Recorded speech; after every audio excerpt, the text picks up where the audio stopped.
Good morning once again. This is maybe the sixth or seventh time I'm going to be saying it. So once again, good morning, everyone. Can we wave? Because the energy is a little low in this place, and I'm not. Is it my voice? Is my voice putting anyone to sleep? Does anybody like my voice? The guys? If you're a guy and you like it, it's okay. Good morning once again.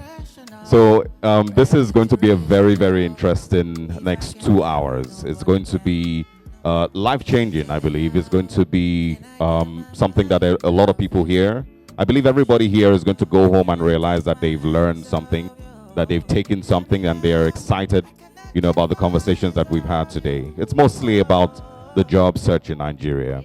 There is a problem on both sides, and Fuzu has decided to set up today to kickstart a discussion and kickstart a movement, kickstart a change in Nigeria with regards employment and employability. And so today we've brought together some of the biggest stakeholders in that space. We've brought together people who know everything in that regard. I'm sure a lot of people have also, in the last few years, followed Nigeria's unemployment level. We've seen how frightening it is. We've seen that Nigeria currently is the country with the second highest unemployment rate at 33.3%. We've also seen that Nigeria has more than 100 million people that are regarded as unemployed or underemployed.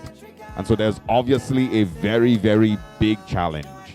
By show of hands, I'm sure everybody here has been through a stage where they've been job searching. They, question themselves, ask themselves if they truly were worthy of the jobs that they sought. I'm sure everybody here has, at some point, had unfinished online courses. Show of hands, if you have any unfinished online courses on your laptop. Wow. On serious Nigerians. Show of hands, let me play with this once again. Show of hands, who has more than one unfinished online course?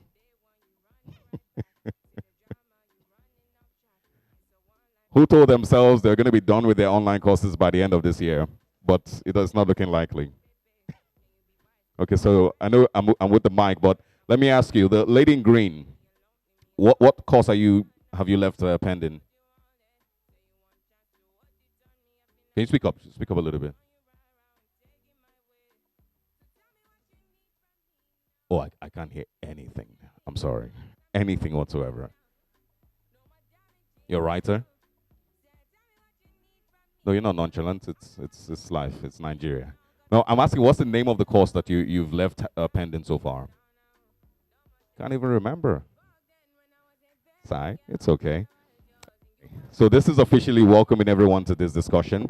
It's going to be fun as much as we can make it. And of course, it's something that everybody here can relate to. I'm sure that even amongst all of us here, there are people that are still applying for jobs, even if we're employed, but we want better jobs. We want to be in better places. And amongst us here, there are people who are searching for better skilled employees, people that will be dedicated to the cause that we're on. So put your hands together once again, and thank you very much for coming. I'm going to, let me hear a round of applause, please. An exciting one. I'm going to invite forward the country manager for Fuzu, Patricia Duru. She's doing an amazing job so far. And of course, I know that she definitely will continue to put Fuzu, I think you need to go the other way. She's going to continue to put Fuzu on the right path here in Nigeria. So a round of applause for Patricia Duru as she steps forward. She's going to share just a few minutes and welcome us officially once again.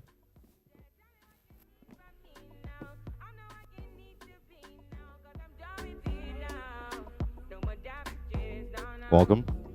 Good morning.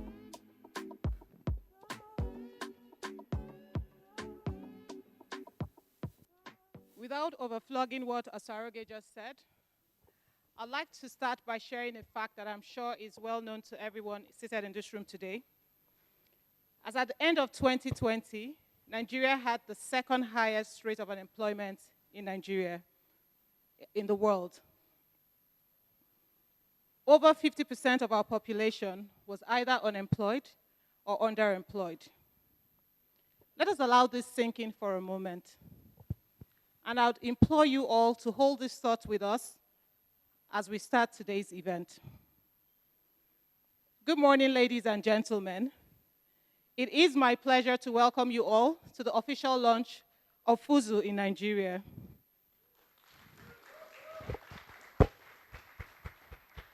At Fuzu, we are committed to supporting career builders in their career journey and connecting companies to qualified talent across the continent. The whole Fuzu team, myself inclusive, is very excited to see Fuzu take off officially in Nigeria today. And we thank you all for making time out of your busy schedules to join us for this breakfast meeting. I enjoin you all to sit back and to look forward to what promises to be an engaging discussion as we kickstart the movement to transform the long overdue future of the Nigerian talentscape. Thank you. Thank you very much. And like you said, there's a lot of work that needs to be done. There's a lot of conversations that need to be had moving forward with regards to employment and employability in Nigeria. I know that every now and then, the government does make its own commitments and its own projections, but we need to see something different. We need to see something change. Am I blocking you? Oh, okay. I thought I was blocking you.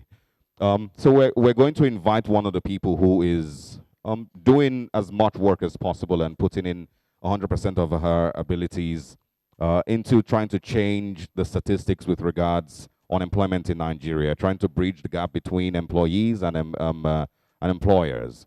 And so we're going to be calling forward our first guest speaker. It's fireside conversations that we're going to be having. Put your hands together for Teju Abisoye. She's Executive Secretary of the Lagos State Employment Trust Fund.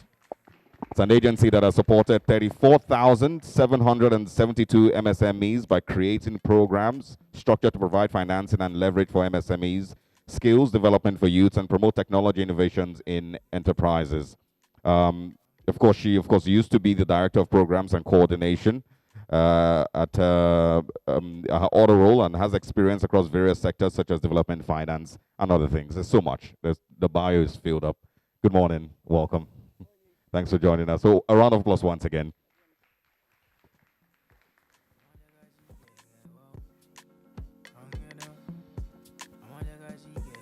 So so much that needs to be spoken about. I'm sure also, in the course of the work that you've also had your own experiences. You've seen where the challenges are a lot. So let's first of all start with the biggest challenge you see with youth finding employment in Lagos and in Nigeria.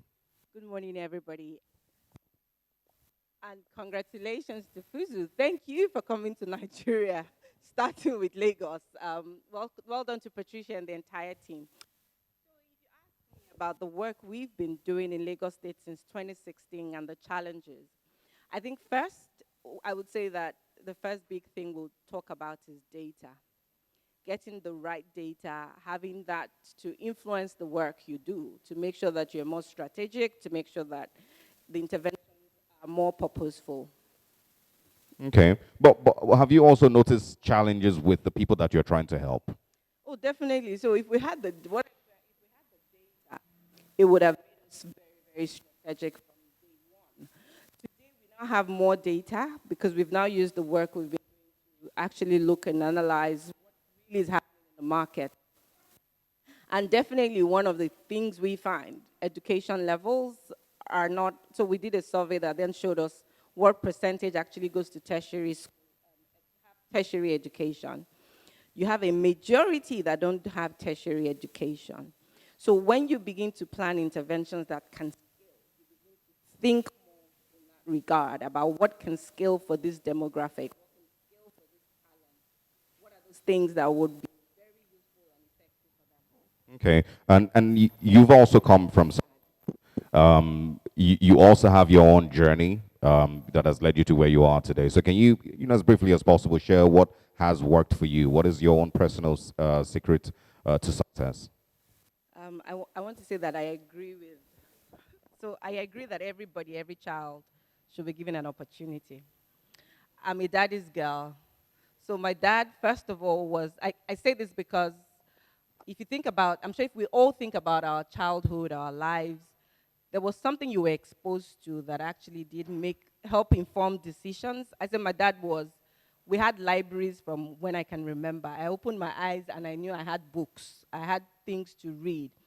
But again, in the structure that was very enticing. So we had the encyclopedia, Childcraft. I don't know if we had Childcraft. We had the more senior encyclopedias as well. But again, that kind of opportunity just gave me, I read a lot. I'm curious. Then they gave us the opportunity to also grow in that space where you had to analyze, you had to think through things. You could come up with your solution, and you were never wrong with my father, by the way. I could do the ugliest birthday cards, but he'll tell me they're beautiful, and the photographer will document it. So I still have copies of ugly birthday cards I did. But the point is that every child really does need an opportunity. Everybody needs the opportunity to know that things are available that can help improve their outcomes. And making sure they have access. Access is also very important. So if you look at Nigeria, data is not yet as cheap as we would like it to be.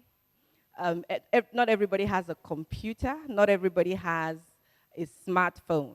You know, we still have to think about all of that to actually now, because the landscape has changed. Opportunities can be more easily available to people. Okay, and the realities of a lot of people are very, very different from, you know, a larger number of people, and that's something that must also mention. What advice would you give to young Nigerians who are still trying to find, you know, better employment, find a better footing in life? I think one thing that we need to continue to emphasize is that there's no one-size-fits-all, and nothing good comes easy. I think we need to emphasize that. We have to build, and we have to continue building as young people, and we have to be open to change, to skills that are more relevant. I can't assume what worked 10 years ago will work now. So as a young person, it's also about your mindset at the end of the day. If you feel it's this way or no other way. So one excuse I hear a lot is, oh, until I get a government contract, I can't make it in Nigeria. We have to begin to, you know, reiterate there's hard work. Onyeka is a fantastic example. I don't think Onyeka even works with government, but they're building something.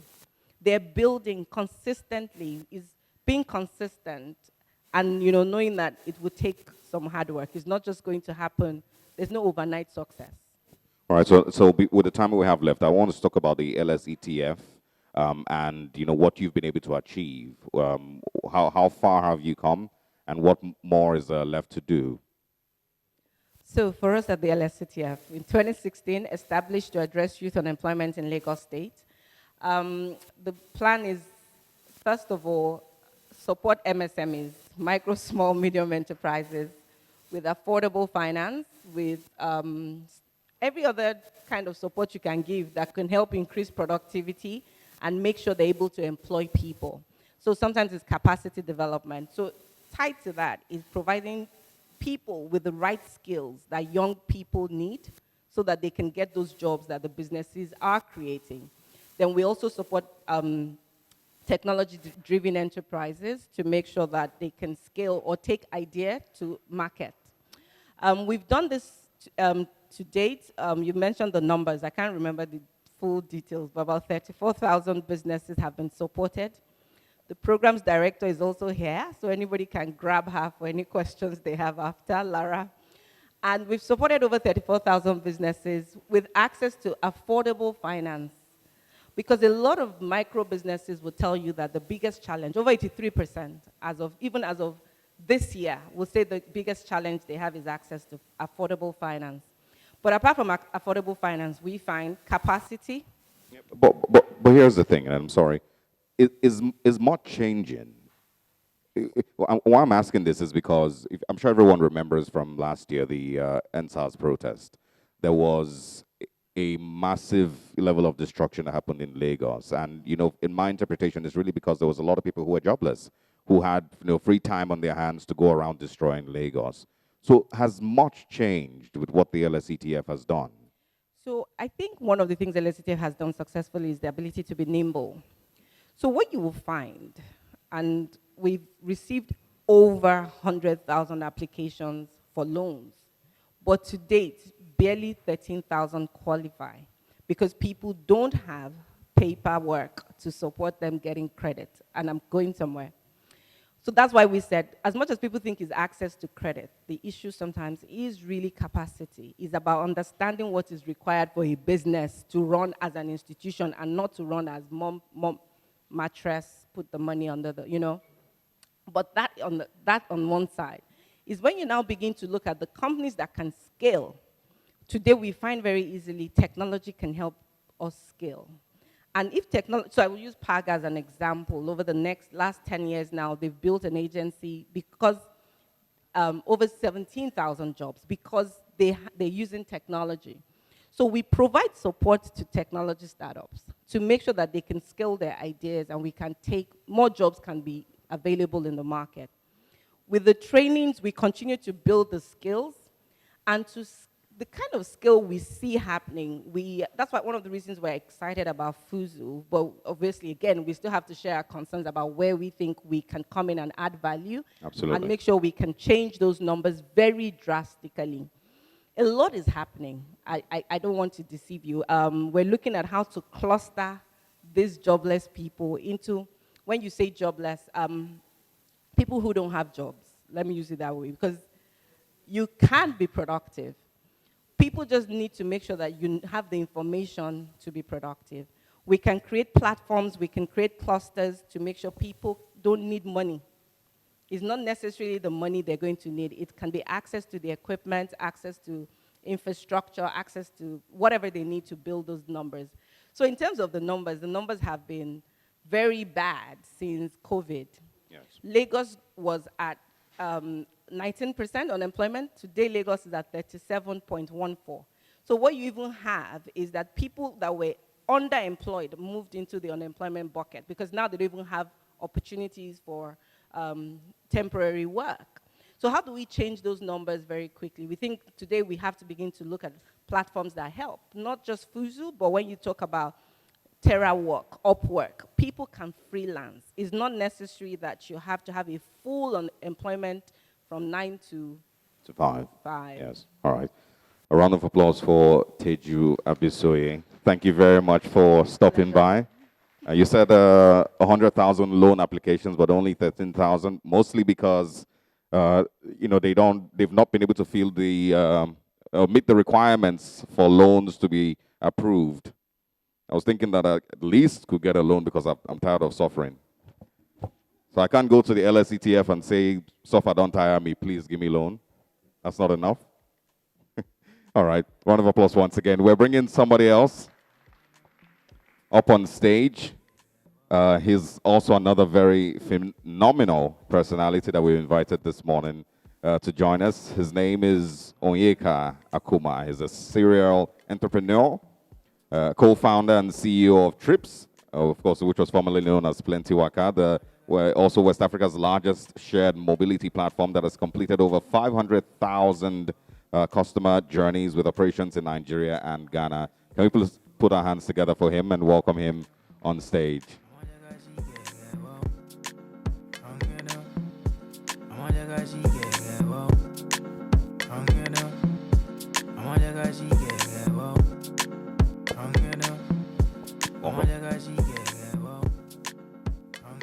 So it's pretty much the same conversation, you know. How do we fix what needs to be fixed? How do we heal what needs to be healed? You know, and she put out some very, very frightening figures concerning Lagos State and how it has moved from 17% to more than 30% with regards to unemployment. So there's a problem. There's a very, very big problem. But I want us to start with your story. As best as possible, how did you make it from where you were maybe a decade ago to where you are today? Okay, a decade ago. Where were you a decade ago? I was in Wakanda. I was just joining Wakanda staff number 17, and I was helping to build Wakanda's web and mobile presence. And I think a decade ago, I was at this time considering joining a different business, and later on moved on from there to Jumia. By that time, it wasn't called Jumia, it was called Sabunta and Kasua. So I joined Sabunta as staff number 1, and then we merged out Kasua to become Jumia. So a decade ago, now talking about my story, a decade ago, I think it starts from 2009, when I said to myself that I wanted to focus on 3 areas that I was going to build businesses from. My focus areas were agriculture. I knew that people needed to eat on a daily basis, like everybody's doing this morning. So I knew I'll make money from that.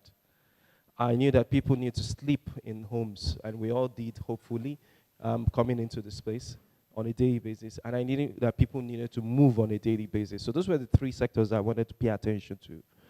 But I gave myself 10 years to work for other people first, before building my own businesses. And in those 10 years, I pretty much took on people's enterprises as though they were mine, and decided that I would help them build amazing businesses out of what they had. So I spent time doing this for the Wakanas, the Jumias, the Kongas, the Travel Betters. At some point, people thought I owned Travel Better because I launched it, but it wasn't my own business. And so did that for a couple of, and so many other companies.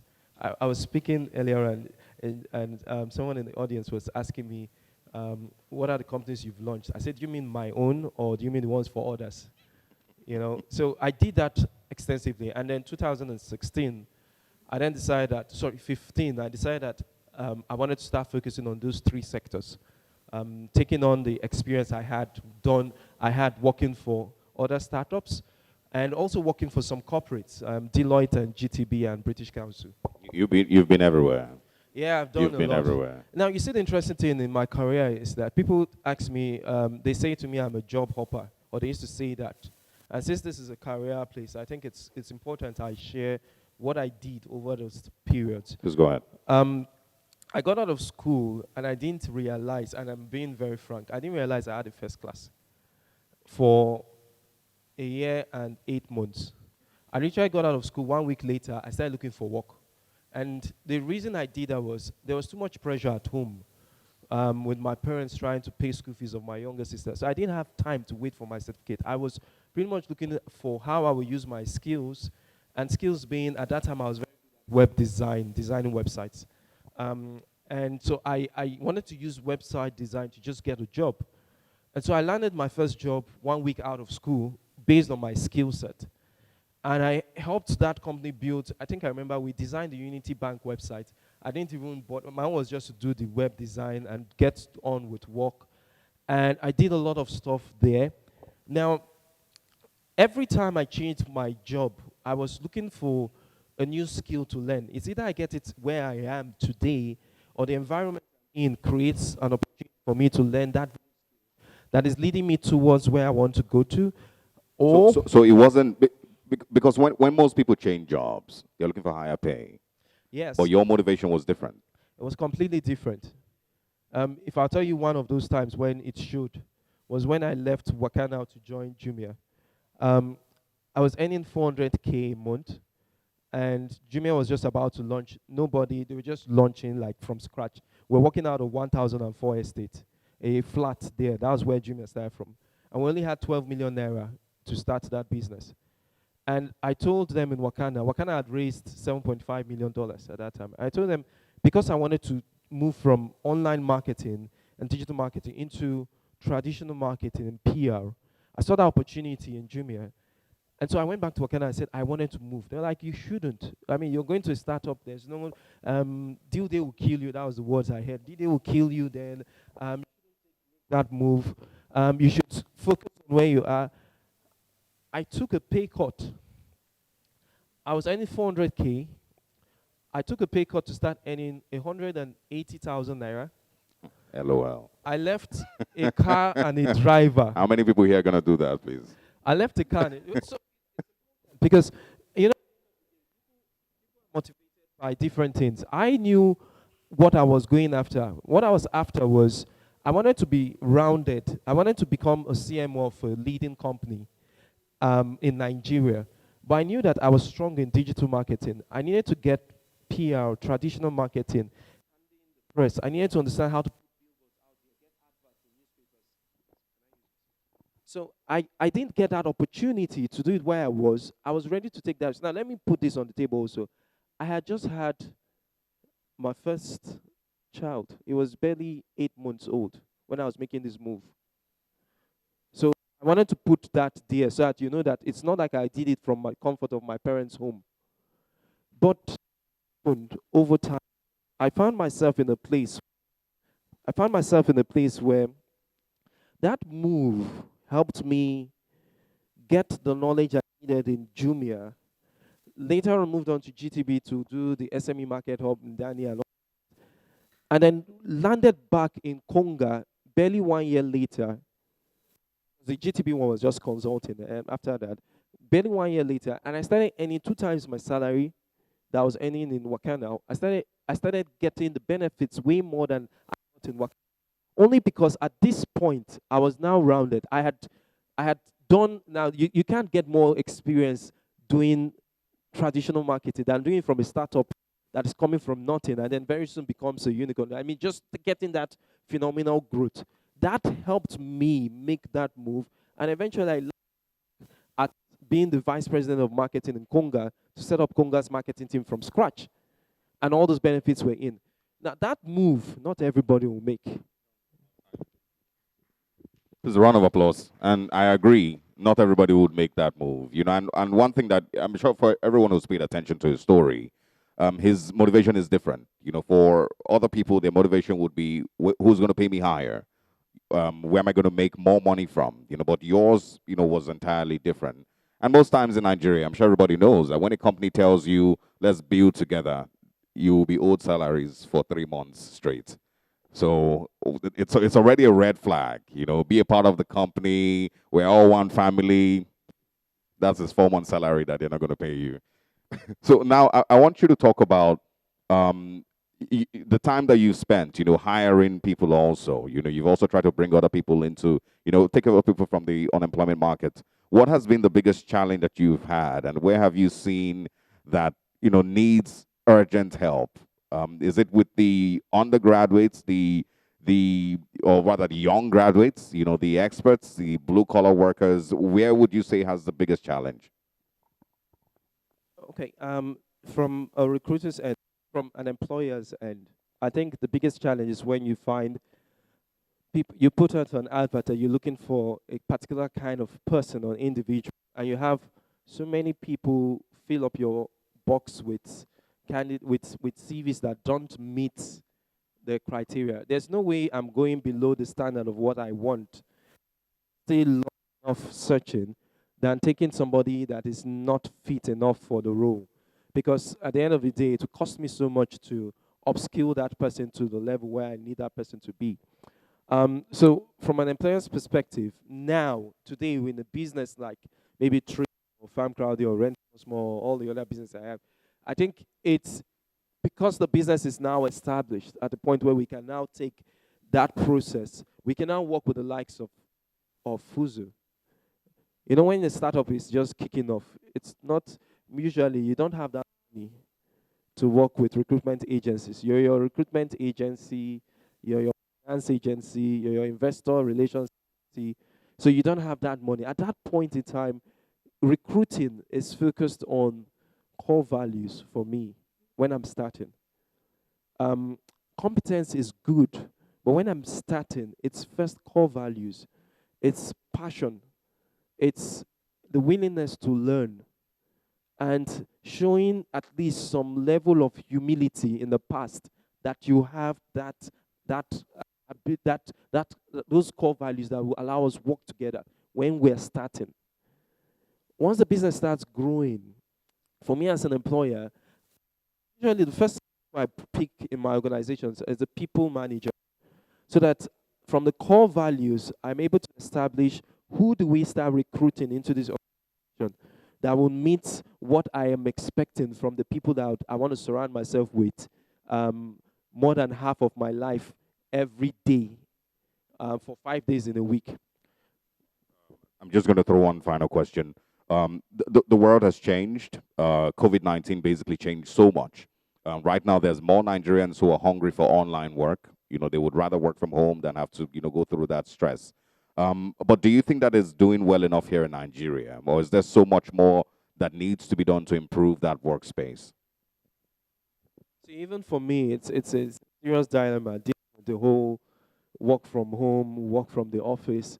I've had more churn rate in my organization with people working from home than when we're working in the office. And I'm sure there are employers that are in the same shoes with me. When we're all working from the same place, that whole bond, I could see you can walk into my office and talk. Designing on Twitter, they'll just send you a tweet and tell you, I'm done. If you like, take my CV. Don't take, I'm out. So what's happening is the connection between employees and employers is we're having a bigger gap. Now, I think it takes for us as also employers or those that are hiring people to be flexible enough to understand that the times are changing. I would wrap this up with one example that happened in my firm. There's a particular developer, brilliant guy. This is in trips now. Brilliant guy. When we brought him into trips, it took us a while to get him up to speed. His skill set was up there, but it took us a while to get him up to speed to the level we wanted him to get to. Now he's regarded as one of those senior developers you have around. Now, as you have in the tech space, so many eyes will be on that kind of talent. And so what happened one day was my technology came to me and said, Inspector X wants to leave. I'm like, okay, so do you want him to leave? I was like, hey, if this guy leaves, XYZ projects will be put on hold for the next 6 months. I say, it's impossible. I say, okay, so what can we do? It's, we cannot even pay him. I said, how much is it? We will pay him. Tell me how much. Tell me how much. They told me. I called my people operations manager. I said, we need to change our contracts on how we hire people. Because the salary this guy was about to earn as a developer was 2 times the highest earning person in the company. I couldn't afford, and it was in dollars. You're talking close to like 5 million naira a month. For a person that in the organization, he was earning roughly about 450, 500K. So I had to call the HR and say, see, the first clause we had to change is that we had to be flexible on how we hire people. That clause on non-compete, we had to renegotiate it. So that, because the reason why he wanted to leave is he knew that he can't work here and work somewhere else. So I said, okay, so don't worry. I'm not going to let you go. This work you want to do, it's in the US, right? Okay. You're going to work, how many days in a week will you work? I started negotiating with him. He said, maybe 2 days. I said, okay, so 2-3 days. When do you start your work? He said, between 4-5 in the evening. I said, hey, you can keep that job and keep our job. I had to do that. And then I told him, I said, see, I'm not going to be, we changed some clauses. So this non-compete thing, we have to manage it, right? So we had a conversation, and eventually, I mean, he's the highest earning person in the whole firm. I don't mind. He's now doing very well. His clothes have changed. His swag has changed. Obviously, he's doing so well. I'm excited about that, but he's still with us. And we didn't lose those 6 months. And we didn't lose all the things we've invested in him to get to this point. The best part is he's now excited about bringing more people to our organization to tell them, these guys are flexible enough to understand our needs today. So I put this out to employers. I know that we can be strict and tough and we want things to go a certain way. But man, if you've invested money in these people, you don't want to lose them. I think flexibility needs to come into play, finding ways to match them, because if you go very hard, you will lose them. A loud round of applause for Mr. Akuma. Thank you so much for all of that. I like what he, said with regards how people are resigning these days. There's no long email. It's simply, I'm not doing again, sir. I will not be coming tomorrow, sir. Goodbye. It's very interesting. And also, a very strong point he also made with the story that he shared on his employee. How many of us here will our companies or the places we work beg us to stay if we choose to leave tomorrow? Okay. I mean, come, let's be bold. Let's say they will actually beg me. They would triple my salary. Show of hands. Wow. Anyway, it doesn't matter. It's really it's an important conversation, and that's what Fuzu is trying to do. So a lot needs to be fixed on both ends. It needs to be fixed on the employees end. It needs to also be fixed on the employers end. And this is also a conversation that we should have and start to figure out ways that we can also improve on ourselves. Either as employees or as employers. Because there's challenges even in the office. There's a lot of reasons people would rather even work from home these days because they don't want to have to deal with office, and it's many, many challenges. Round of applause. I hope everyone is doing good. All right, so we're going to be having a larger conversation next. Now we're inviting more people on stage.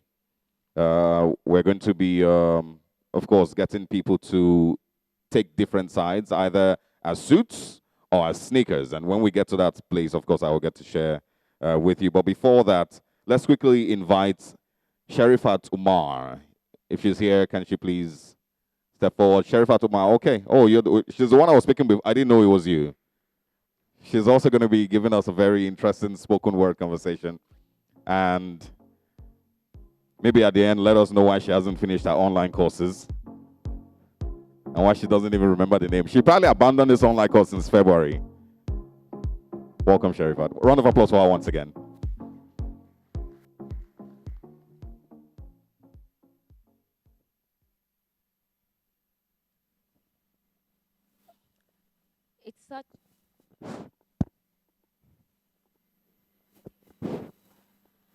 It's such a beautiful day to you all. Little wonder why I saw a rainbow in my dream last night. And guess what? You all are the dream. And permit me that this little girl here is your. My name is Right Honorable Umar Sherifat, the current Speaker of the Lagos State Children's Parliament. And I will be presenting a spoken word. And my first spoken word titled is Time and Season. Our very existence revolves around time and season. Seasons we feel locked up like we are Siamese of our past. Seasons where breezy conversation turn downside frowns to upside smiles. This season travel through space and time. Time that has the ability to transform a baby to a man, a lawyer to a son, a boy playing peekaboo, all grown up to a guy who eventually picks a boo. This season don't just alter the state of mind, but the outlook on life. So as I've read on life venture vehemently, carry with me a veracity to vanquish on many vendettas. Though there are times I will experience pitfalls, I remain to life a merciful pitfalls. Though there are times my life will not make sense, still I will sing song of victory. The rain will come pouring down after the scorching sun. This disaster can't derail my destiny. This agony can only last for the night. Tell life, I came, I saw, I conquered. And my second poem is, who are you? This is a question everybody's been asked, one time or the other, from one person or another. What's your pedigree, they say? Fame is not for free. That differentiates the people that drink tea from the people that soak Gary. Last I checked, we're all people. You can't sit there, they say. It's reserved. It's what deserved. A name has been carved. It's for celebrity, not for non-entity. Who's got no ability or financial stability? Who can even afford utility, so bounce your liability? Who are you, they say. When it's time for admission, they say, who are you? I say, sir, that question is unnecessary. I haste to the examination. I deserve this institution. They say, no. Who are you? Do you know the counselor? Are you friends with the governor? Is your father the administrator? Tell me, do you own a monitor? Do you have enough money? Who are you? Do I have to be a jagaban to listen to a band? Do I have to wear Versace to eat sushi? Do I have to be Goriba Cops to visit Transcorp? Must I use an iPhone to sit on the front row? Why can't they just see me for me? Why just my words have to be determined by the money in my account, or the cartella in my font, or the words in my mouth, or the degrees that I have, or the selfies on Facebook, which most are not even real? The followers on Twitter, they don't make me any better. They say exercise your franchise, go cast your vote. So I complied to determine who seal as the vote. And on getting there, I found out that they've already decided without me. When I talk, they say who's talking. When I laugh, they say who's laughing. Even when I write, they say who's writing. They don't want to know all I have to say. Or they just want to know now you don't pay. Whether I take tea or I take pap. And at the end of the day, now the same water. Don't get too comfortable. Even sure bet is not so sure. One commits a crime and his name rings the bell, they say bail him. Another commits a crime and is not in the Hall of Fame, they say jail him. Hell, cell, criminal, you are caught, son of Hades must pay for this. Or the criminal is the one without money. When I speak at the turn, they ask me, who the hell do you think you are? I will tell you who the heaven I think I am. I am one crown in our nation in Ghana, the beginning of a new era, the end of injustice. I'm a skyscraper of peace, a trailblazer of unity. I am strong, I am vibrant, I am intelligent. I am a million microchips and definitely for keeps. I've got the energy they lack and the courage back to back. I'm the celebrity you see on television. I'm the correction of their past mistake. I'm the activation of their future at stake. I'm a believer. Because we are people of bold and truth. And because of me, because of us, because of our collective voices, I see a new Nigeria because we all have a future that can never be fractured. Because that future has been structured by the scripture. Thank you. Another round of applause for Sherifat Umar. Who are you? I like that part. I like how shocking it was. I like how it started even, you know. My second spoken word, who are you? It was pretty interesting. Thank you very much, Sherifat. If I had to memorize those many words, I would have dropped my online courses too. I wouldn't have time for them. Because I'm not sure how long for you to keep all those things in your head and deliver them without having any challenges. Thank you very much, Sherifat Umar. Now we're going to be moving into the next part of this discussions. We're having two separate groups coming to join us. They're called the Suits and the Sneakers. I'm sure you can already tell who and the people who make up the suits, the kind of people who make up the suits, and those who make up the sneakers also. So I'm going to be inviting them one after the other. And please, a quick round of applause for these persons as they step forward as employers and as employees. I'm going to start with Chimdimdu. And of course, remember, mic please. The microphone would also be passed to all the people on the other side of the panel who would like to maybe argue otherwise. Let me squeeze myself in here.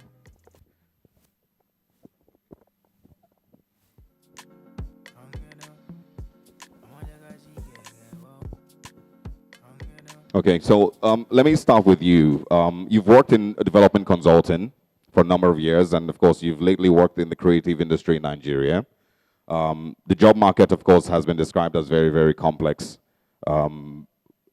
Every, of course, stakeholder has a part to play. What would you say, or which side would you say has the biggest role to play, or has the biggest lapses? Is it the employer side or the employees? Oh, but first of all, everyone is going to answer this question. What was your first full-time job and how did you land the role? First full-time. No, just move it closer to your mouth. First full-time job? Yes. Before or after NYC? Is it including NYC or after? It's been long. She's been earning salary. I think after NYC, first full-time job was Guarantee Trust Bank in the financial control unit. Okay. Yeah. Guarantee Trust Bank. And how did you land the role? How did I land the role? I did the exams. Then they used to have a lot of management trainees. And so I did the exams, did the interviews, and got in. I think banks were very different then. They were recruiting a lot. Okay, fantastic. All right, so the question once again, which stakeholder would you say has failed, the most in playing their role, with the challenges we have in employment? Mm-hmm. I think it's very difficult to say one stakeholder has failed the most, especially if you consider that the market is very different when you look at the formal employment and informal employment. So in the informal employment sector, you have about 70% of Nigerians employed there. But if you look at formal employment, I think the significant stakeholder might be training institutions and universities generally. I say this because before it didn't used to be the case, but now a lot of people don't have the technical skills and vocational skills that polytechnics used to offer, say, 30 years ago. Now you don't have anybody playing that that role that polytechnics used to. There are a few institutions that are coming up, but not at the scale polytechnics used to then. If you look at the informal side of things, where most people are employed, then you're looking at banks and financial institutions because of the lack of access to finance. And so that does affect a lot of things. I think very linked to what you had mentioned about creative industry is also banks and financial institutions, creative companies, even when they are big and large, find it very difficult accessing formal loans and formal financing because there's a lack of understanding of the creative space. And then I think overall there's that mismatch of things between the different stakeholders. So I would say even matching platforms have historically failed. But I think this is a difficult thing to say because you can't divorce the current situation of unemployment in the country from the state of the economy. So maybe the question we should actually be asking is, who is responsible for the state of the economy? Okay. We know the answer. Anyway, Stella would have to do, respond to that quickly. Thank you very much. Whilst I'm on the other side of you, I would first things first say that I agree with you that our institutions have failed most of the job seekers. Most institutions are not bringing out graduates ready for the job market. But then most people would look at the stakeholders as just the employers or the employees. I would look beyond that. I would look at Nigerians are people of faith.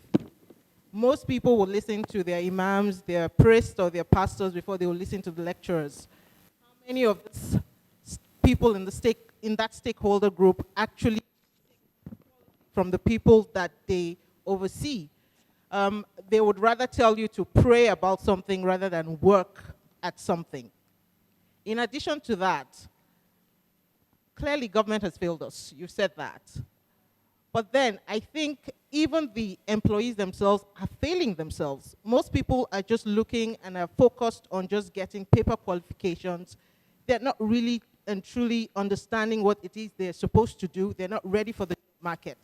So I would say that in looking historically, the blame will be on all sides. It's joint and it's several.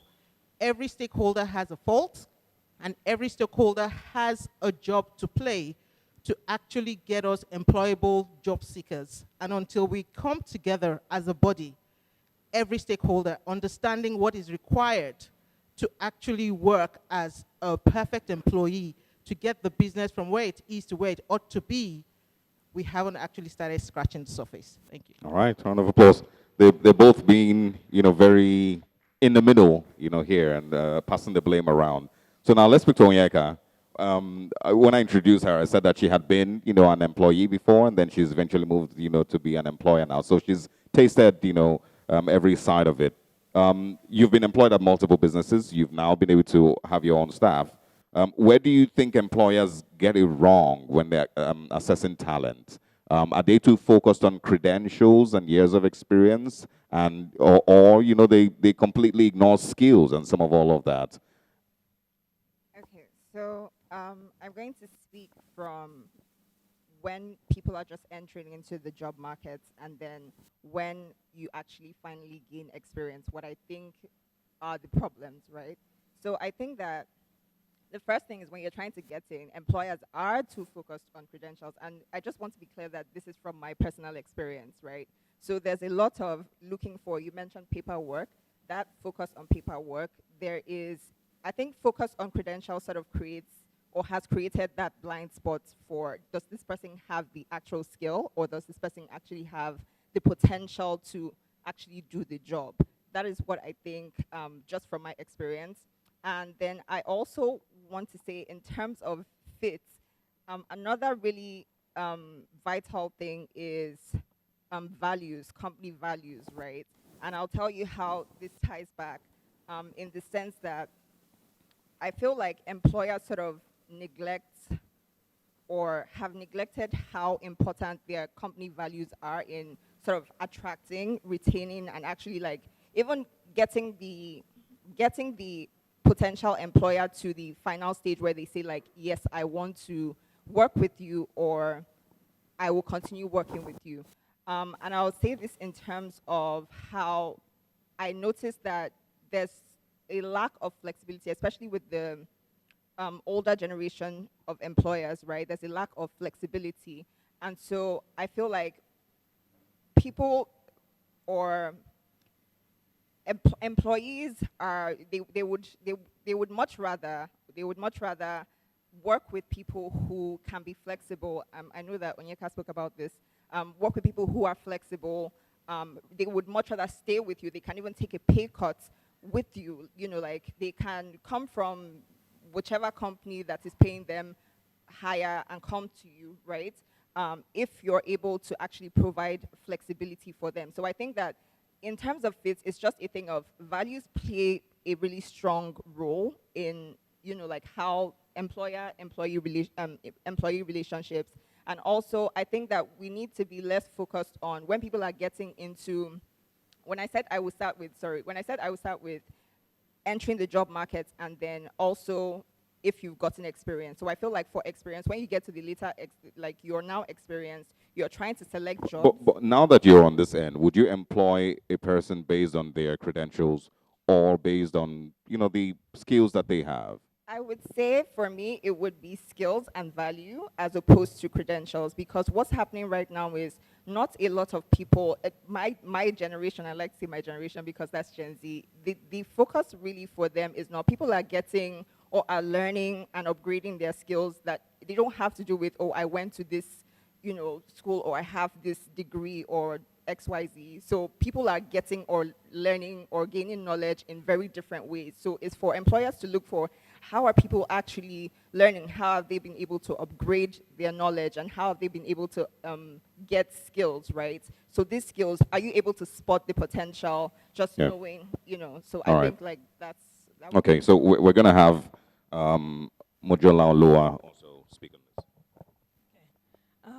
So I'll just talk from my point of view. One thing is the world has changed, and employees and employers need to get with the program. I'll give you a story, like a true life story that happened to me, right? This was about, I think, 2017, 2016. I was consulting for one of my clients who was a bank at the time. I was working at Google. And they were looking to hire someone to help them build an e-commerce marketplace. And at the time, the CV, or rather the job description that they posted was they wanted someone with 10 to 15 years experience in Nigeria. And I had to call them and say, Oga, it does not exist. When did Jumia start? So, like, it really doesn't exist. So that just shows to say that everyone needs to get with the program. Sometimes the employers don't know what they're looking for. They don't know what they're looking for in terms of qualifications. They don't know what they're looking for in terms of the kinds of the people and how to manage that generation of people.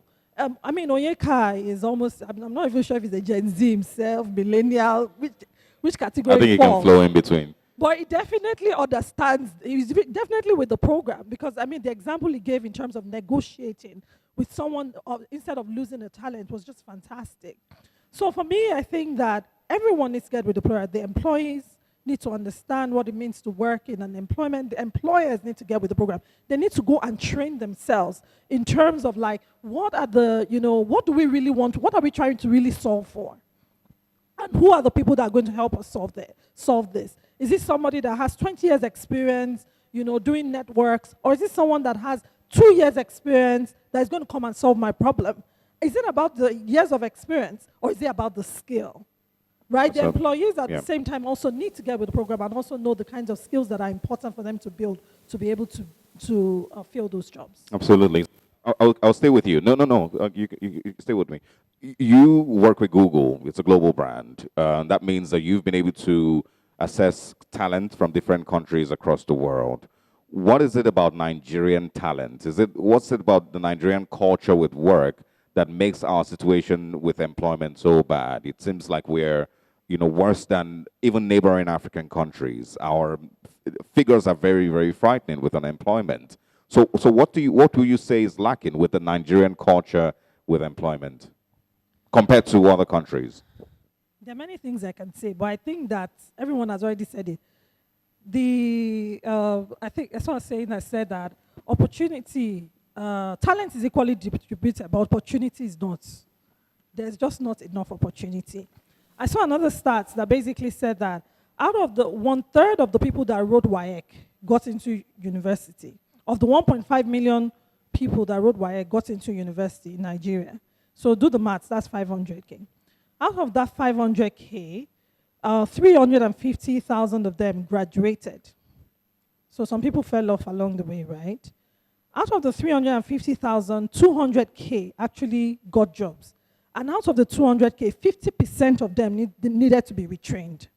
So if you start from the beginning to the end, out of 1.5 people that wrote WAEC, like secondary school living certificates, only less than 10% of them went through the entire system and were okay to actually do the job, less than 10%. The others needed to be trained. So the odds are actually stacked against us. So were you the one that asked the question that who should we blame for the economy? So I don't know, that's a big question to ask. But number one, the infrastructure is not available, insufficient, right? So people are getting into university, just a fraction of people are getting the opportunity and the exposure for education, right, or high quality education. Out of those people that are getting the exposure for education, the education system itself is not actually that great. So only a few of them are actually trained, right? And even if you go and then check, I don't have a stats to support this, but if you go and check some of the ones, that 10% that actually were okay, you'll see that it wasn't just the schools that taught them. It was other things, extracurricular activities, other exposures, or just sheer determination, sheer grit, sheer drive of that fraction.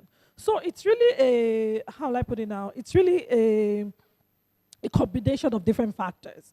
From the lack of infrastructure, lack of high quality education, even to the people themselves. So there's so many factors that are working against the Nigerian youth. Let's have you also quickly share, as quickly as possible, 45 seconds, 1 minute. 1 minute. Yeah, no, definitely agree with everything she said. Just a couple of things to add. Microphone, yeah. Oh, sorry.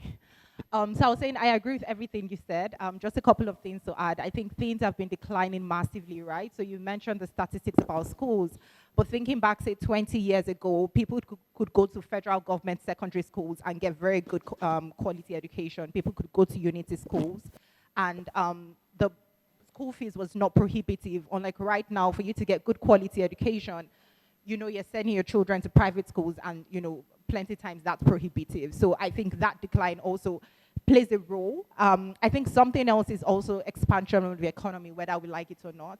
So many things have been stifled, and so if you look at the pace the economy was expanding in the early 2000s versus now, you really can't compare it, and I think that also plays a significant role. Fantastic. Finally, we're going to to a man. Dr. has been waiting for the microphone since. All right, Dr. So the startup area. You've worked with a number of startups, and you've also participated with a number of success stories. Why would you say it is that youth-led Nigerian startups are thriving, but businesses are not hiring the same Nigerian youth? They would rather look out for expatriate workers or people from other countries. Thank you. Good morning. So I think one of the major challenges is that for young people, it's about taking risk, and we take it. We don't care. We're not actually afraid of anything. And I think that's the best thing to have in business. See, in terms of starting, I would say I've not actually worked for anyone. I've started businesses since 18.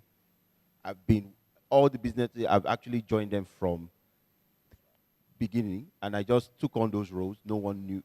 I didn't have anything or knowledge, but it's first principle thinking. I don't go for businesses whereby I don't, like, there's already a laid down establishment because it brings a lot of hierarchical thinking down. I go for pioneer models whereby I am the one thinking from scratch and take it up. And so the thing about young people and when you see the technology industry growing at the pace is that we're ambitious, we are not afraid, and we're ready to keep on growing and learning. We fail, of course, we fail. But the failure does not stop us. It hardens us to continue. And so that's actually what you see a lot of young people taking up and trying and growing.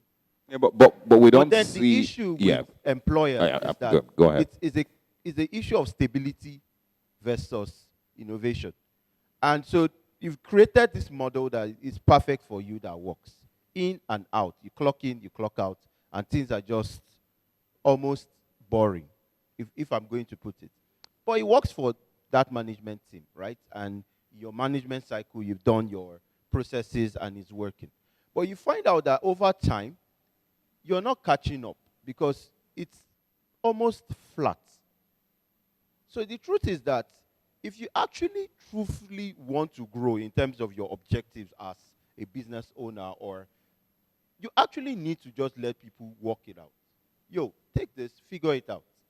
Learn from first principle thinking. And that's the best option. Where you fail, right, then at least you know why you failed.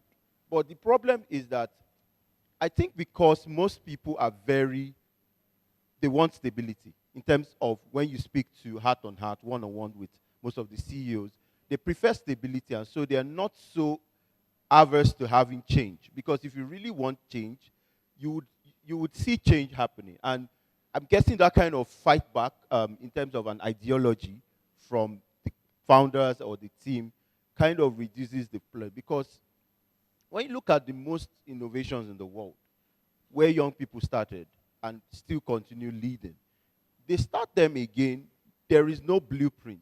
And even the way I look at reason at business schools and they tell you how you do business plan, I laugh because you see a young person is literally writing the line of code, and he's marketing it, and before you know, he's able to get 5 million users and raise finance to grow. There's no business plan that he was writing. He's just executing at a very ferocious pace. So the truth is that our employers have become too docile to seek growth and truthfully allow young people, give them the full backing to push. And that is what is seriously lacking in our industry. So I'm going to also, round of applause. Let's also give the mic to Nick Imudia. So similar question. Startups are thriving in Nigeria. We've heard a very fantastic story. But there's still a challenge with employing the Nigerian. They would rather seek employment from outside Nigeria, expatriate workers and the likes. Say that is happening. I've sort of enjoyed the conversation a lot on the innovation, stability, innovation, and I enjoyed your conversation. I think that was a very good, that set a very good stage for this dialogue. The problem I see is that the market is very small. So I liked what you said. For every startup, or say for every 100 startup in the country, how many is really succeeding? Therefore, the addressable market for these people is very small. And the competitiveness when it comes to pay is not there. What Oyenka said was, actually, like, I had goosebumps because that's what I deal with every day. And the problem is, you take somebody, anyone from the street, come and work in Konga or Jumia for a week, just 1 week. And on their CV, they have Konga or Jumia or Wakanao. That makes their value go up by times 5, times 10. Okay? Internally, you know this guy is just a starter. Externally, they see a lot of value in him. So I believe that the culture or the system is recycling roughly the same set of people. Therefore, For them to get higher opportunity from a competitiveness point of view, they need to go abroad. Now, there were a lot of dialogues around what are CEOs looking for. As a person, because of where I started from, with UC way back, I'm not looking at skill set. Actually, I'm not looking at CV. I'm not looking at any of those. I'm more looking at your willingness to learn. I was one of those guys that took advantage of, I would say, no skill at all from school. And do you want to work? Yes. What do you want to do in 5 years? The ability to be clear for yourself what you want to do, what is your path? Your path was very clear. Step A, I do this. Step B, step C, step D. Once that path is clear, you will get your job, even in Nigeria. My challenge is that most of the youths, I feel old now, most of the youths are not thinking beyond they are not thinking far enough. They are thinking very short term in terms of what am I getting? What is my pay tomorrow? This guy is offering me more. I want to take that salary. Instead of thinking, what is my path? Path A. After step A, what do I do in step B, step C, and so on and so forth? So I believe that the only way for us to change the landscape is to expand the job market. Unfortunately, the market is too small. It's really the same circle of people. Okay. As quickly as possible, what is a role that is hardest for you to fill at your company? The role that is hardest to fill and hardest to keep resources are technical skills. 1 week as a developer, you feel like you're God, and then everybody picks you up. The second hardest role to keep will be digital marketing. Once you say, I know social media, then that is it. So without knowing the depth of what is happening within these spaces. So those are the two key areas that are very difficult to keep because people are willing to pay big money for it. Okay, let's pass the mic to Onyeka to also answer same. Yeah, what is the hardest role to fill since you've been employing people? I would say the hardest role to fill would be roles that actually have to do with leadership, or roles that have to do with leadership skills or people skills, because I feel like not enough young people are not trained well enough to, it's not imbibed in our culture here to just be, know how to manage people culture, relationship management and all of that. So I would say like that would be the hardest role to fill. Because I feel like if you can get somebody who can deal with people, then your business sort of stays in business. Okay, so we need to wrap up with this. So I'm just going to pass the mic, across. I will probably start with her here. So the question would be, quick advice for employers in Nigeria. 30 seconds. I would say be flexible, move with the times. Move with the times and be flexible. Okay. Okay. I would say take risk, be bold, and employ young people in your management team. That's all. Because there's absolutely enough skill and talent here in the country that you should take advantage of. All right, Onyeka. Yeah, same question. What would your advice be for employers in Nigeria? I would say check your values and make sure that, I would go back to her points. Flexibility is also really important, but check your values as an organization. Yeah, if we had time, we probably should also even speak about the workspace in general, and the challenges that employees also have with the workspace. They have their own complaints. I understand that you're the one paying salary, but people's children that you're employing here, so they have their own complaints. But let's have you then speak on your advice for employees, the young Nigerians who are trying to get into the workspace. Well, my advice would be to remain relevant. You need to continue to improve yourself. Growth and success is organic. It doesn't happen overnight. You need to be hardworking. You need to be a smart worker, because certain people think it's just about the hours and not the quality of what they deliver. You also need to have tenacity and be determined. It's not just about wanting to be successful. It's about taking the actions, having the habits to actually achieve success. And once you keep at it, grit, rigor, you know, the sky is the stepping stone. Thank you. Fantastic. My advice would be to invest in yourself as young people, but also to create your own jobs. So not always thinking that, you know, anyone owes you something. The years of our parents are gone, gone, gone, gone. Where you leave school, you have a degree, and therefore you are entitled to a job. No one owes you anything.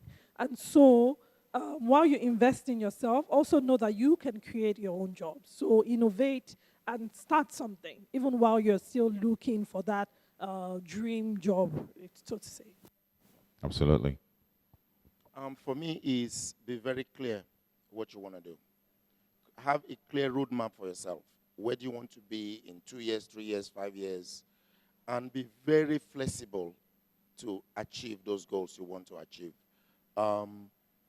There is no perfect job today. There is no ideal job today. You can create them for yourselves, as long as it's very clear for yourself what you want to do.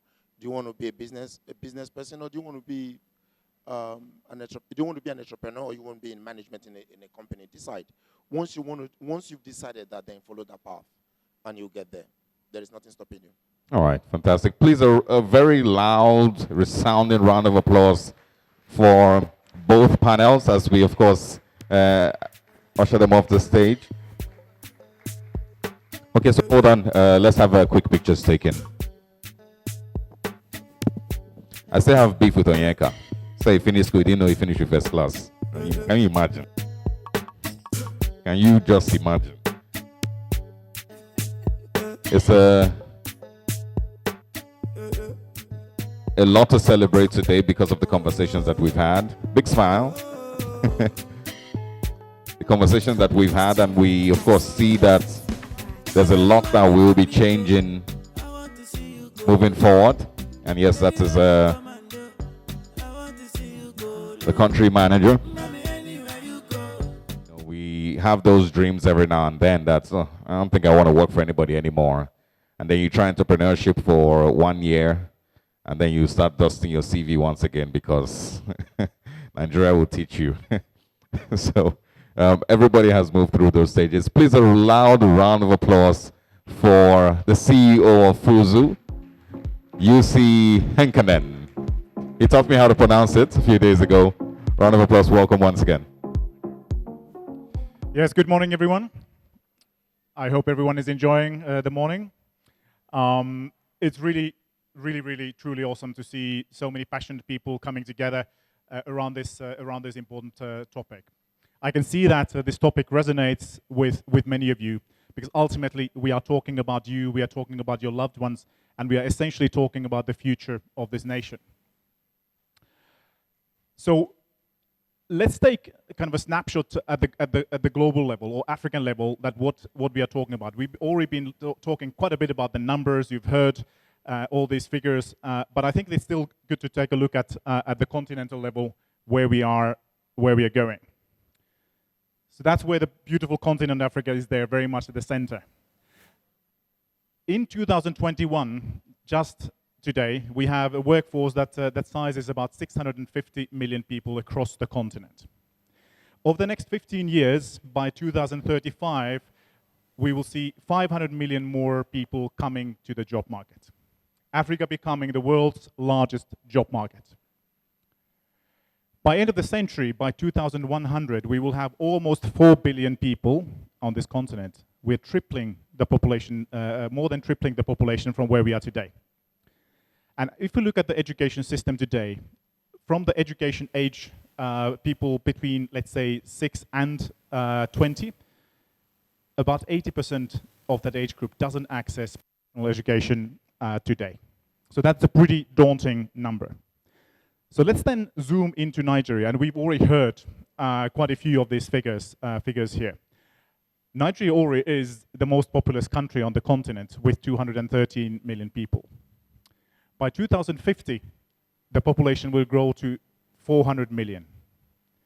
And it's estimated to reach almost 800 million people by 2100. Just let that sink in for a second. 800 million people.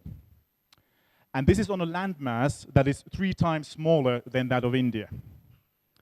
Just a little bit larger than that of Pakistan, and quite a bit smaller than that of South Africa. 800 million people.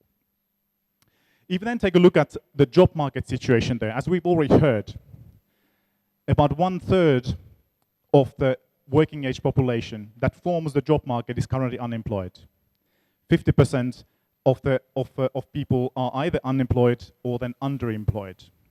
And if you take a look at then the working age population, 15 to 29-year-olds, we have about 30 million people in desperate need for work as we speak.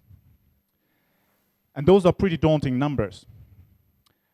And what this has resulted in is, of course, we have heard about it quite a bit today already, that we have quite a sickening amount of Nigerians exploring opportunities elsewhere.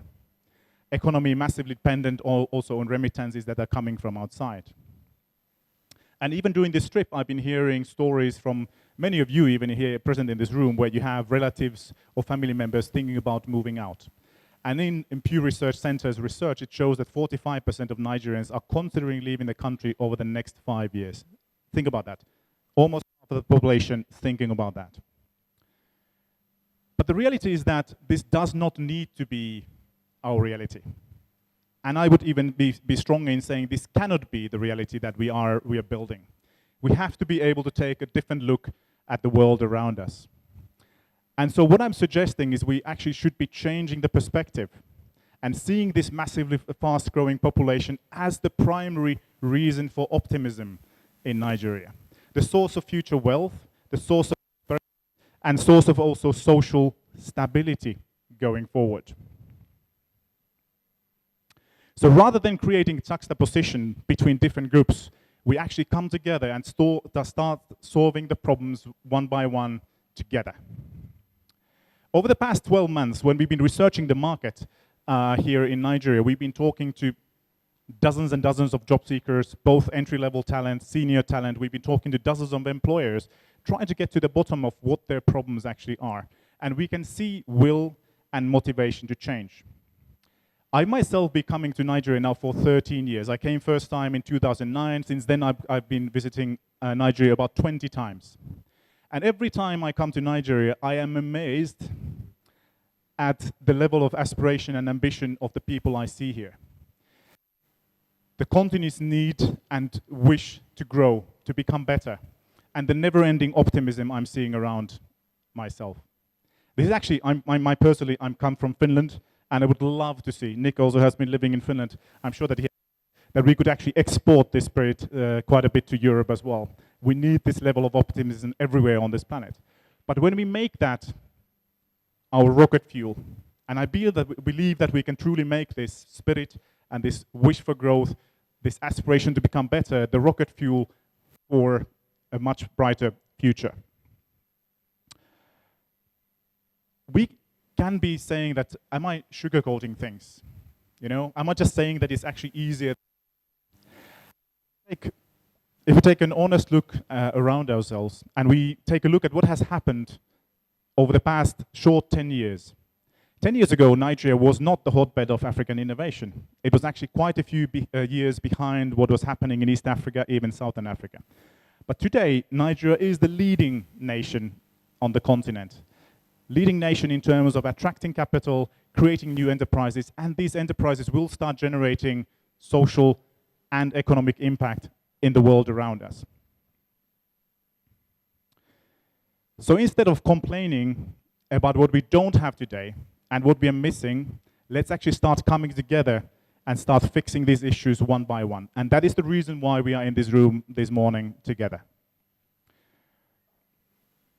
So you might then ask that, okay, what is then Fuzu's role in this whole thing? After all, we are here also launching a new service in the market.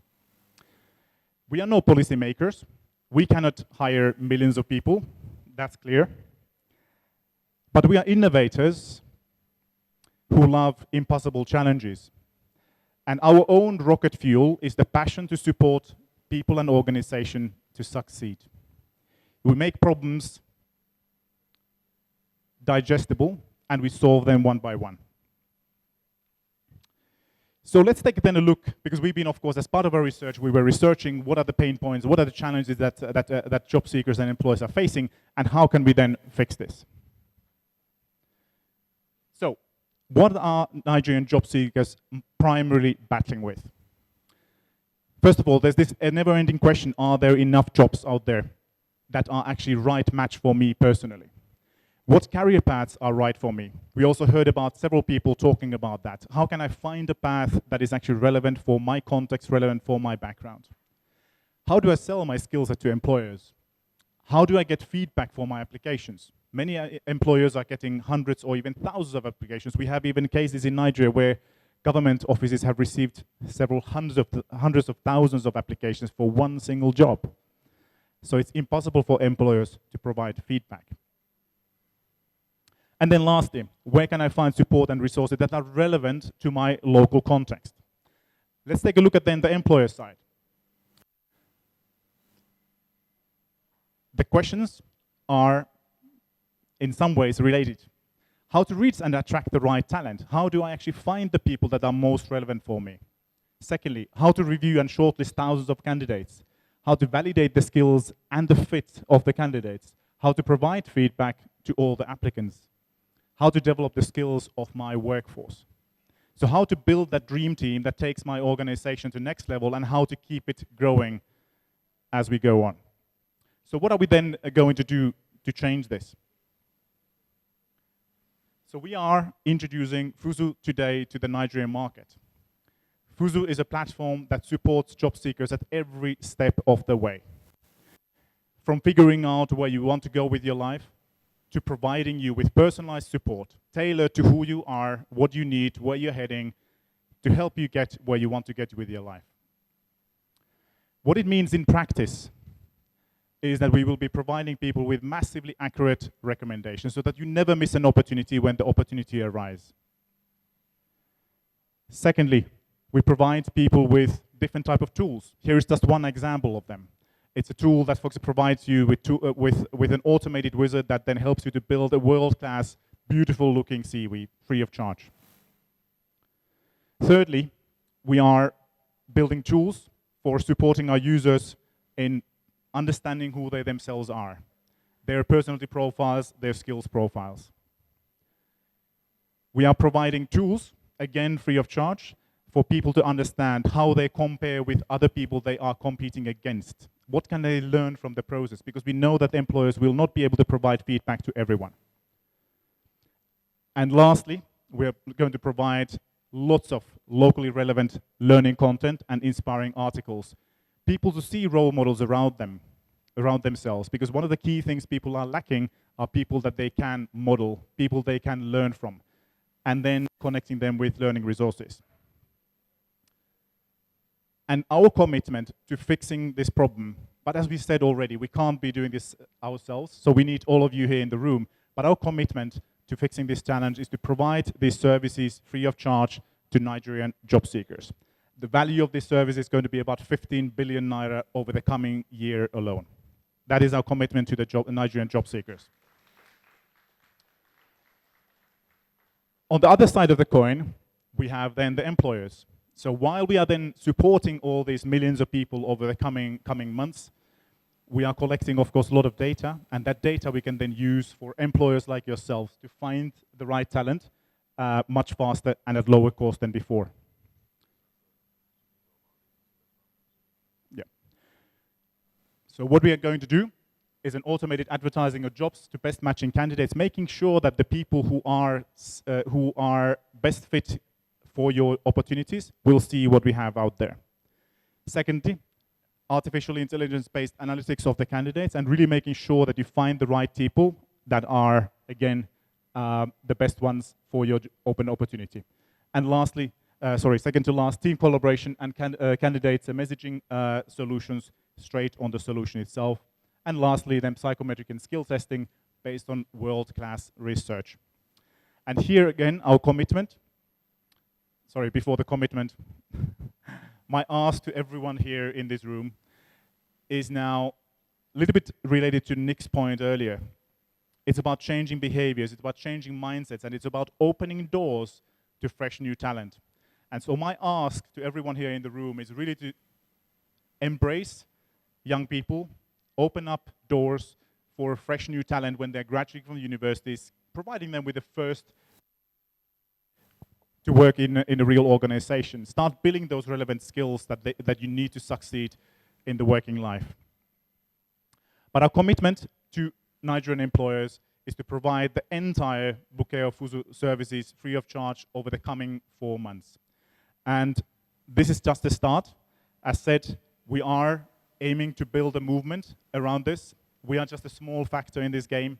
We are working with actors like LSETF and many others, and want to be working with all of you in changing the trajectory of the Nigerian job markets for years to come.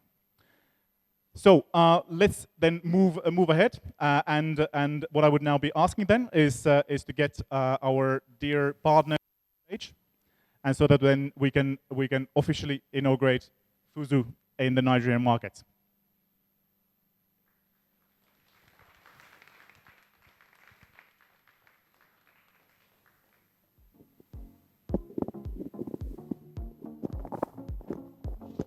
All right, so let's quickly welcome all the partners.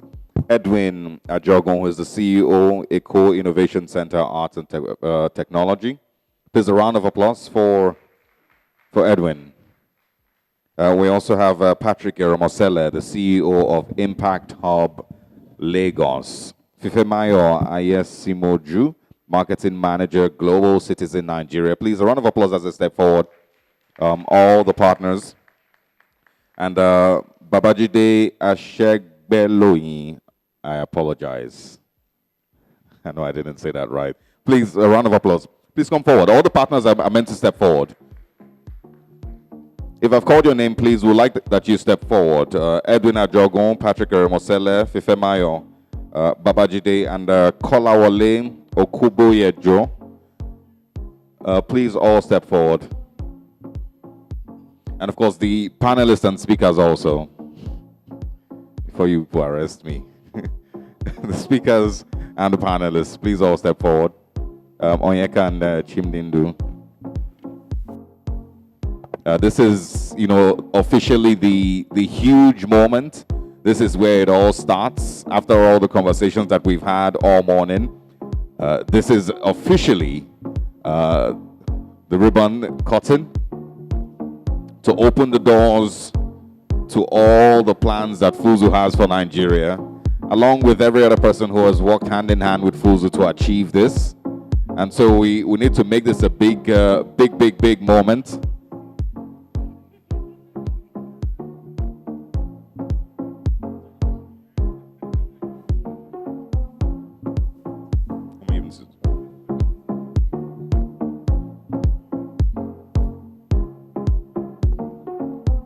All right, everyone needs to be visible.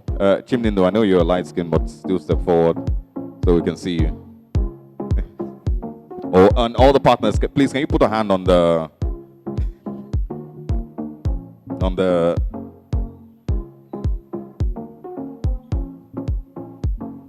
so we're trying to put this, please hold on so nobody gets set on fire.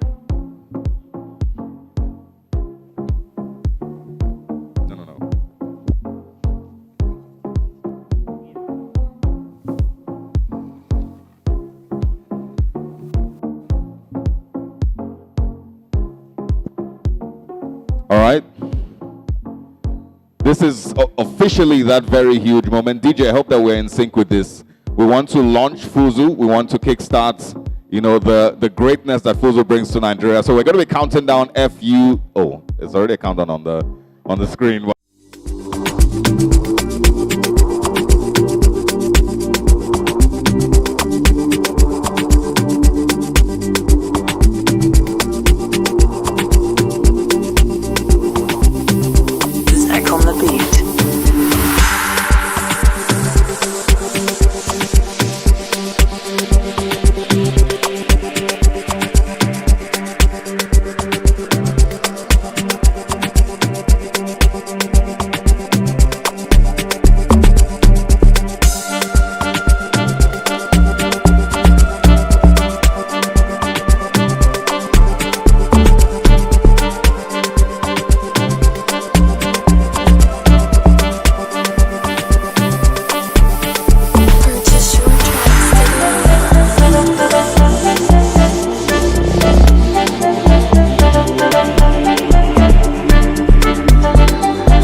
features with UC and the partners. I think there's a place that has been set up for that already. So they will be moving outside. Please put your hands together. A round of applause. Enjoy your meal and enjoy some music also as we wrap up today's events. Thank you very much once again. I'll be back here to share final information if anything comes up. It understands who you are. It tries to understand what's your background, what is your level of aspiration, where do you want to go with your life, and then starts providing you with recommendations that then gradually accelerate your growth and will take you then all the way to where you want to go with your professional career. So that's essentially what Fuzu is about. It's about colliding you with jobs that perfectly match with your background and your aspiration, with learning products, inspirational content and articles that really help you then to become the best version of yourself. Okay, so how do you capture this number of unemployment? How do you capture that? So it's not our data. This is National Bureau of Statistics data. So essentially these numbers are official numbers, and also then they are the World Bank also numbers. So you mean the unemployment data what I shared with you? How do you get this number? Who need these skills? Okay, so how do we fix this? Yeah. Okay, it's not easy, and basically that was also part of the call to action this morning, is to also get all the employers on board, because it's not just the problem of the job seekers, it's not just the problem of the career builders, but we also need then for the private sector to become more active in also then hiring young talent. And so our call to action this morning was for employers to open doors for young talent, but also then to actually make those opportunities openly available for everyone. So not just companies to continue hiring from their close circles, from the people that they know, but basically making sure that we always get the best possible people to apply for those opportunities. Because at the moment we have about 7,000 to 10,000 jobs every month open on online space in Nigeria. 7,000 to 10,000. And that's a very, very small number when we have a working age population of 110 million people today. And there are a lot of hidden jobs out there. There are tens of thousands or even hundreds of thousands of hidden jobs out there, and we just need to make sure that they are openly available for everyone to compete for. That's the first step. Is the focus on your private sector? Are you working with government as well? We work with everyone. Normally we start with private sector, but then we are already collaborating with Lagos State already at this point. But yeah, we work with all the actors. You know, when they say graduates are unemployable, I think it goes back to the institution. So is there any way you're working with academic institutions to make sure that they give them the required skills before they come out? Yeah. Let me still answer that, and then I'll let Patricia to take the next question. So Fuzu's whole logic is that we are a skills and competence-based platform. I know that sounds like a mouthful, but what it means is that we are looking at your credentials, we are looking at your degrees, but what we are more looking at what are your actual tangible skills and competencies. And what that then means is that it's also then much easier for someone to actually find employment, even when you don't have a proper degree, if you can prove that you have been working in this specific job, or you have been building this specific competence, either your free time or as a volunteer or somewhere else. So this competence-based logic changes the job market quite dramatically, so that we are not only focusing on the credentials and the degrees. Does it make sense?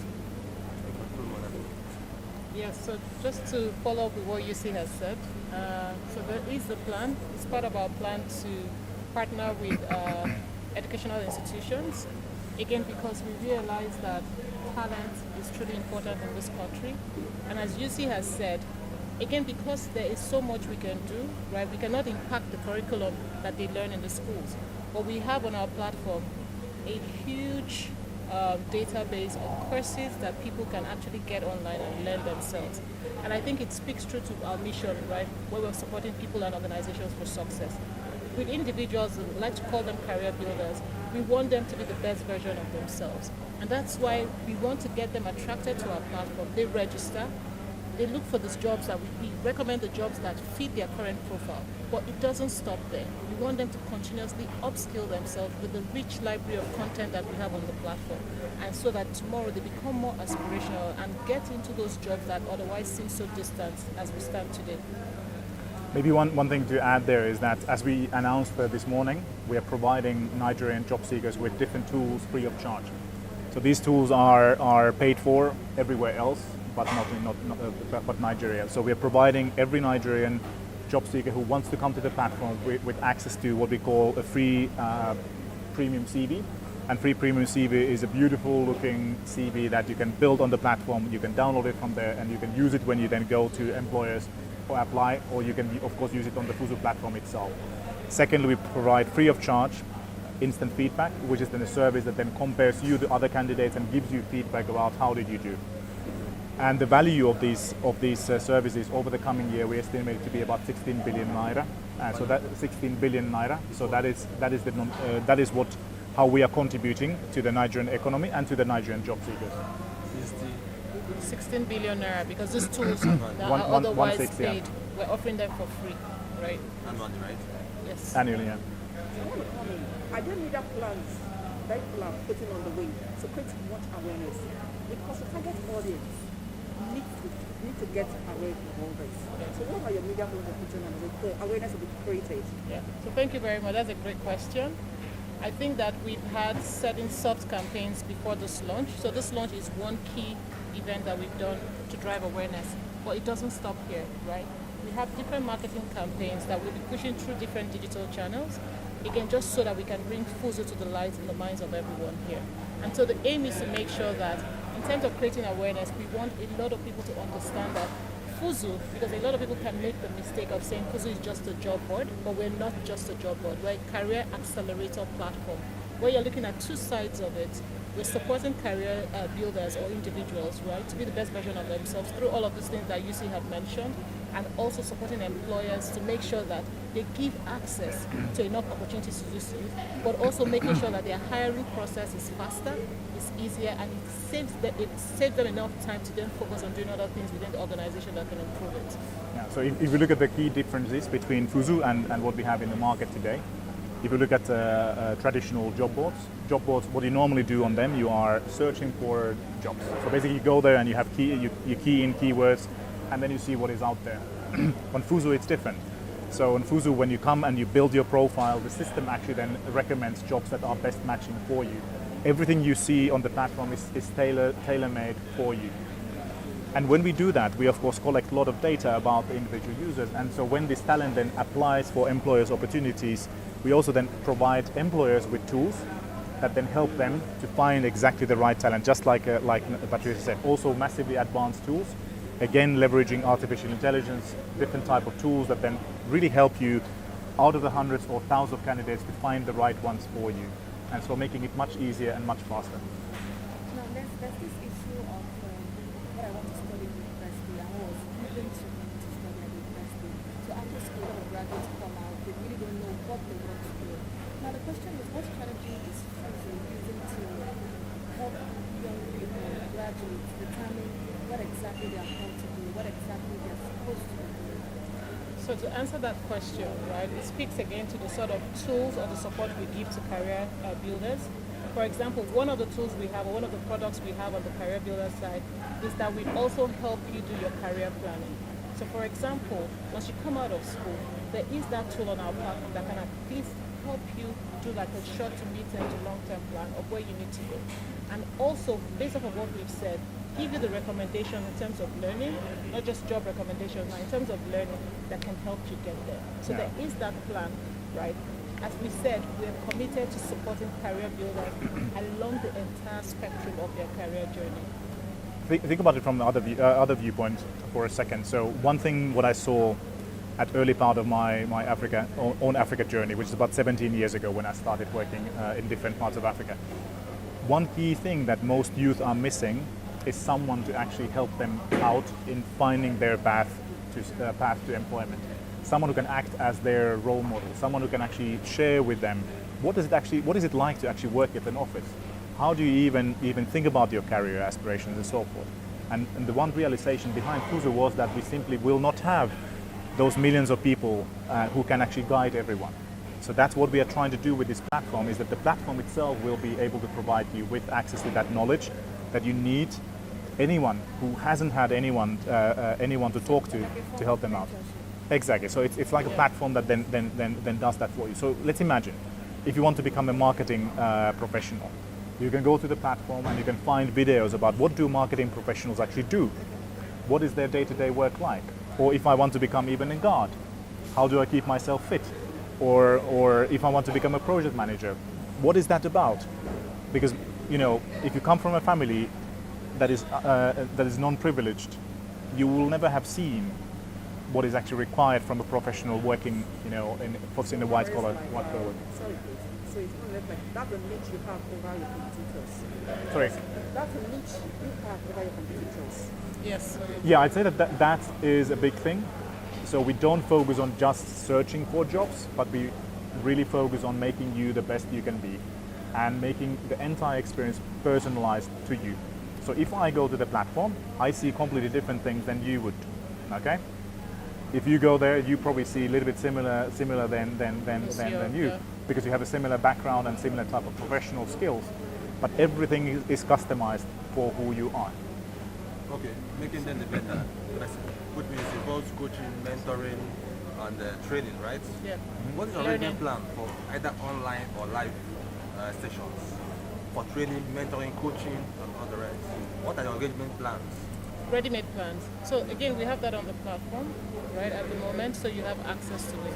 Now, if you're talking in terms of having physical coaching classes or mentoring lessons, that is part of the plan. But we know that the world is going digital, and everything that we're seeing happen today, especially with the pandemic, right, has just meant that a lot of things can happen virtually, and so you get the same sort of impact, or you achieve the same sort of outcome that you're looking to have. So you'll be rolling out from time to time. Yes. Online. Yes. Yeah. So what we have done elsewhere is that we are building gradually a network of career coaches. So basically then people can pick and choose who do they want to talk to, and that person can then either on the application, on the web service, or then by having a phone call, then or even meeting physically face to face, you can then get advice. How do you want access to your platform?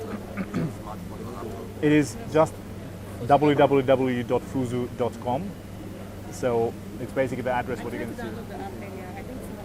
It's not app. It's not app. It's a web service. Yeah. It's not an app. No. Okay, just use this website. Yes. Exactly. And explore. Yes, and you can access it through the desktop, through a computer, through a laptop, or through your mobile phone. Look at the platform as an app soon. You see, Theo? So we are not introducing an app anytime soon. It is an app like it. When you go there, you don't recognize whether it's an app or not. It works like an app, but it's a web service because most people still prefer accessing the service through the web browser. So you talked about education. Yeah. Yes. Are you referring to degrees? I mean credential. Are you talking about degree of professional training?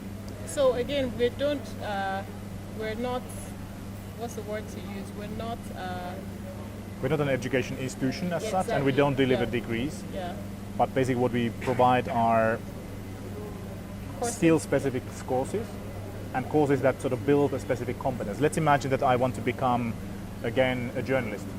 You could find then a course there that helps you about how to become a good creative writer, how to write stories, how to interview people. So that's what we do. So we focus on more granular, specific skills. Okay, so your partners. I mean, I've seen Lagos State government, Google, and all that. Do you have a unified partnership pattern with them, or what are you doing together? So for the partners from the private sector, right, we're looking at how to achieve scale quickly by partnering with these different partners that you saw today. Because again, we want to be able to support different ecosystems within the country, and Lagos starting as a starting point, right? In terms of the government, there is also the plan where we want to be able to get in a lot more people get access to our platform, just to go back to your awareness point. But that's still a conversation that is still ongoing at the moment. Yeah, absolutely. And one big ask what we made here today, this morning, was, as I said already, for employers to open up the doors for fresh new talent or any talent out there, so that it's an actual competitive selection of best possible people. And to make it easier, we are also offering the employer side of the service, the Fuzu employer side, completely free of charge until end of Q1, which basically means until end of March. And so really want to remove all the barriers of entry, both for job seekers as well as then for employers. What about internships? Does Fuzu help out to make Absolutely. So that is exactly what we are now asking employers, is to make all those internship opportunities openly available on the platform. And so this kind of links back to my call to action to employers. So let's really open up now the doors. And if I take you a little bit back to my own home country, sort of Finland. When you are studying at university, you always, during your summer breaks or even during the winter time, you actually start working already when you're studying. And we need to start changing this culture also in Nigeria, where employers also then open up opportunities for even students while they're studying and immediately as they graduate, because it doesn't make any sense that we have people who are waiting for years to find their first job. And so this is really the kind of the big thing. What we need to start changing is we need to start embracing, appreciating, and changing our mindset when it comes now to also young, fresh talent. I'm happy that you're saying this, because I, for one as well, I think my first working experience was when there was this strike. It was holiday, and I got a job, internship, so to speak, and now I started. Exactly, that helped you to build the skills that have now made you the professional that you are. Exactly. Thank you. Excellent. And did you have access to the press release? Yes. All right. Excellent. Thank you so much for coming. It was a pleasure having you here. And if you have any questions further, because as I said, this is not our fight. This actually is very much all of your fight. And because we need to fix the job market together, and we need to come up with creative solutions where everyone comes together. And so if there's anything there also that you see that we can help, also let us know. And to add to what UC has said, if we fix the job market, it means that we're preventing the brain drain that we're seeing currently happen to other countries. And we're also making sure that our economy improves, because again, at the end of the day, you have a lot more employable youth contributing to our GDP, and then everyone in terms of quality of life is also great at getting that.